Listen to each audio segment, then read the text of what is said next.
Hello students. तो हम integral calculus में जो बीटा फंक्शन है उसका कंसेप्ट देख रहे हैं। इससे पहले हमने रिडक्शन फार्मूले, गामा फंक्शन और बीटा फंक्शन के बहुत सारे प्रॉपर्टीज देखे हैं। ये प्रॉपर्टी आप देख सकते हैं, ये प्रॉपर्टी हमने प्रूव की है। अब इसके बाद जो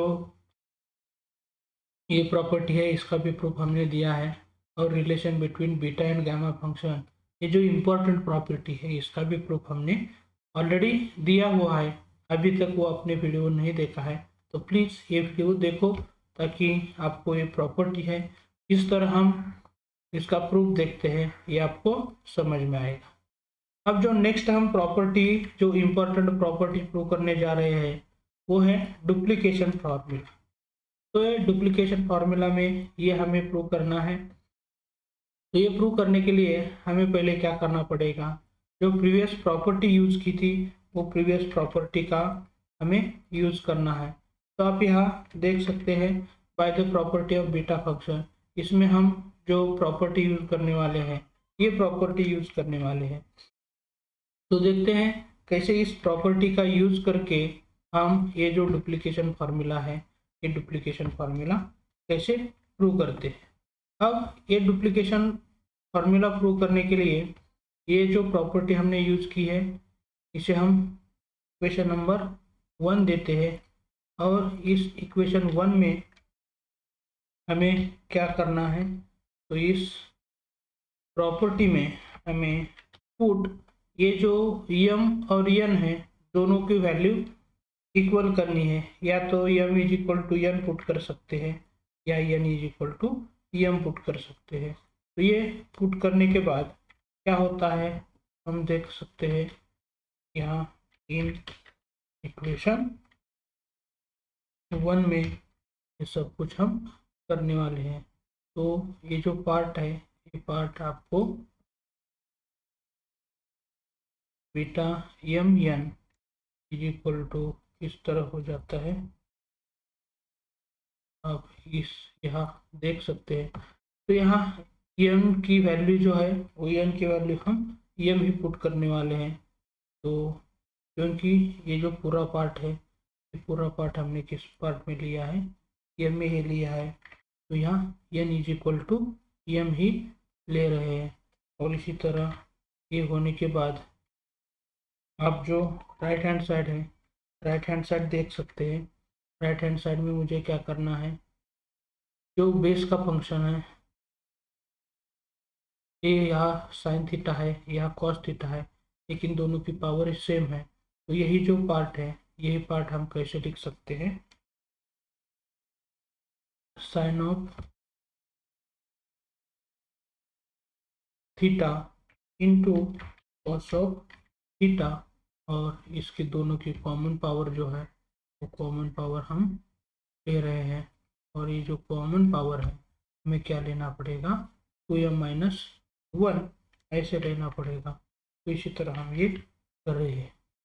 अब इसके बाद मुझे जो साइन थीटा और कॉस थीटा जो है इसके रिलेटेड जब मैं 2 का एडजस्टमेंट कर जाता हूँ यहाँ ब्रैकेट के अंदर, तो 2 sine theta into cos theta की वैल्यू क्या होती है, साइन ऑफ 2 थीटा होती है।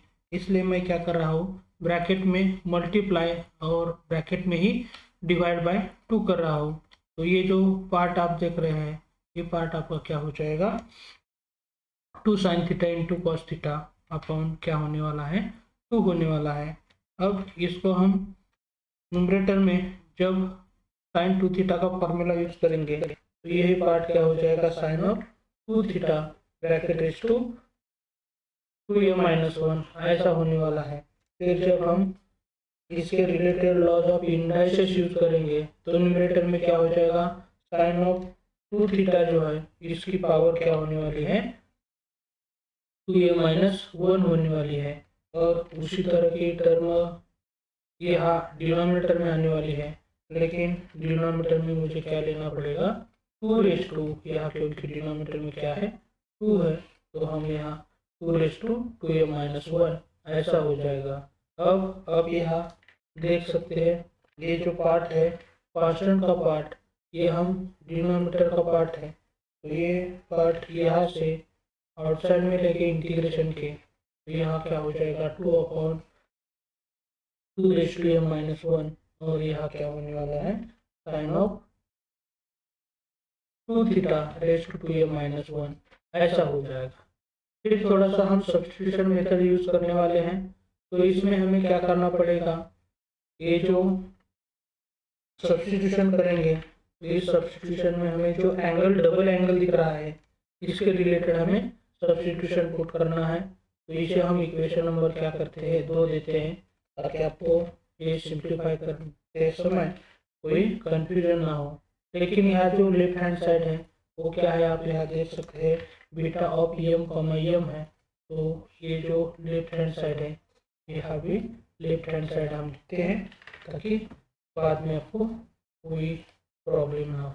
यह जो 2θ है, 2θ की जगह हम क्या करने वाले हैं, t पुट करने वाले हैं। तो पुट 2θ = t हो जाएगा। इसके बाद हम थीटा की जो वैल्यू है वो थीटा की वैल्यू फाइंड आउट करने के लिए ये जो 2 है और राइट हैंड साइड में जाएगा तो क्या हो जाएगा 1/2 हो जाएगा। तो ये 1/2 इंटू टी होता है। फिर हम इसका डिफरेंशिएशन लेते हैं तो लेफ्ट हैंड साइड का डिफरेंशिएशन क्या हो जाएगा, यहाँ डी ऑफ थीटा हो जाएगा और ये 1/2 इंटू ये जो टी है इसका जो डिफरेंशिएशन हो जाएगा वो क्या हो जाएगा डी टी हो जाएगा। अब इसके बाद हमें लिमिट तो चेंज करना ही पड़ेगा। यह आप देख सकते हैं ये जो लिमिट्स है क्या है, लिमिट्स एक्स के रिलेटेड, यहाँ एक्स नहीं है थीटा के रिलेटेड है। तो थोड़ा सा हमें क्या करना पड़ेगा, ये जो लिमिट्स है पहले थीटा के थे तो थीटा = ये क्या है π/2 है। तो थीटा = π/2 ये जो थीटा की लिमिट है ये लेके हम क्या करने वाले हैं, फिर ये टी के लिमिट क्या आते हैं वो देखना है। अब ये जो सब्स्टिट्यूशन है इसमें आप देख सकते हैं थीटा की वैल्यू जब 0 पुट करेंगे तो टी की वैल्यू भी हमें क्या मिलेगी 0 और थीटा की π/2 पुट करेंगे तो यहाँ जो टी की वैल्यू मिलेगी हमें क्या मिलने वाली है पाई मिलने वाली है। तो इसी तरह टी के रिलेटेड क्या हो सकते हैं हमारे लिमिट हो सकते हैं और फ्रॉम इक्वेशन 2। तो ये जो इक्वेशन 2 है कैसे बन जाएगा, आप भी इसी को इक्वेशन नंबर 2 मान रहे हैं क्योंकि इक्वेशन में ऑलरेडी मैंने दिया है। अब इसमें ये जो 2θ की वैल्यू मुझे टी पुट करनी है तो मैंने ये वैल्यू टी पुट कर दी है, लेकिन यहाँ जो लिमिट है वो लिमिट भी मुझे टी के रिलेटेड लेने पड़ेगी। तो टी की लिमिट 0 to क्या है पाई है। तो इसी तरह ये टी की लिमिट है, लेकिन डी थीटा की वैल्यू आप यहाँ देख सकते हैं। तो ये डी थीटा की वैल्यू मैंने ये इसके रिलेटेड 1/2 इंटू डी टी कर दी है। अब यहाँ हमें क्या करना है, थोड़ा सा सिंप्लीफिकेशन करेंगे। तो ये सिंप्लीफिकेशन करने के बाद आप यहाँ देख सकते हैं ये जो 1/2 है वो 1/2 बाहर आ जाएगा परसेंट है। तो ये 1/2 और ये जो न्यूमरेटर का 2 है वो क्या हो जाएगा कैंसिल हो जाएगा और यहाँ साइन ऑफ टी (2m−1) हो जाएगा। लेकिन अब इसके लिए मेरे पास एक फार्मूला है, तो ये फार्मूला आपको बता रहे हैं।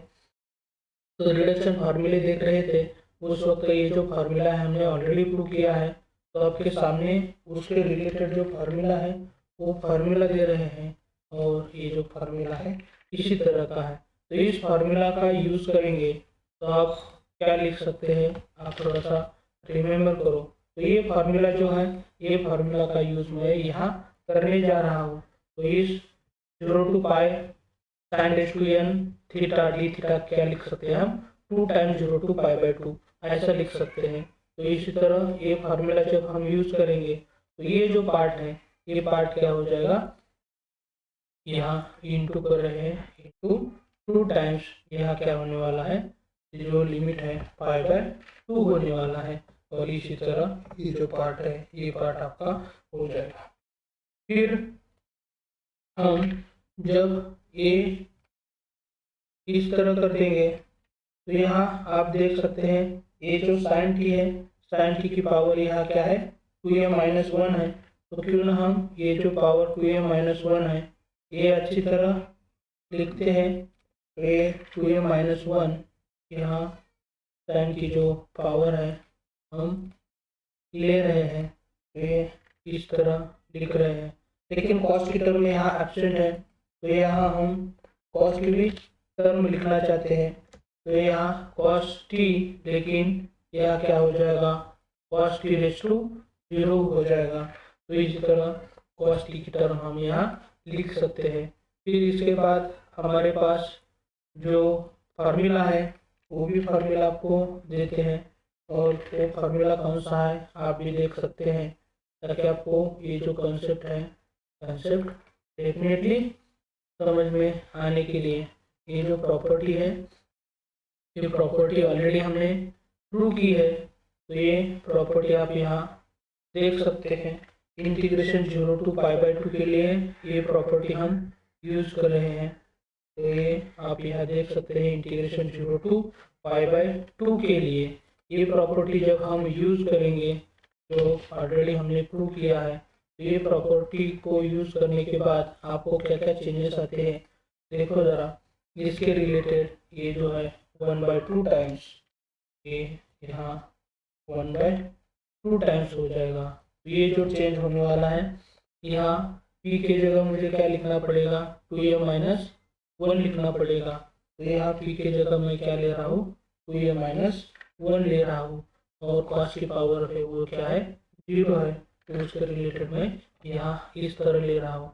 लेकिन आप यहाँ लेफ्ट हैंड साइड देख सकते हैं, फिर left hand side beta m, ही है। तो ये जो पार्ट है इसी तरह हम ये लिख सकते हैं। अब मुझे ये अच्छी तरह सिंप्लीफाई करना है, तो सिंप्लीफाई करने के बाद ये जो पार्ट है आप देख सकते हैं, फिर ये 1/2 और ये जो 2 है वो क्या हो जाएगा, कैंसिल हो जाएगा, और यहाँ क्या होने वाला है, 2m/2 होने वाला है। तो ये सिंप्लीफाई करने के बाद सिंपली क्या रहेगा, यहाँ m रहेगा, और यहाँ क्या रहने वाला है, 1/2 ही रहने वाला है।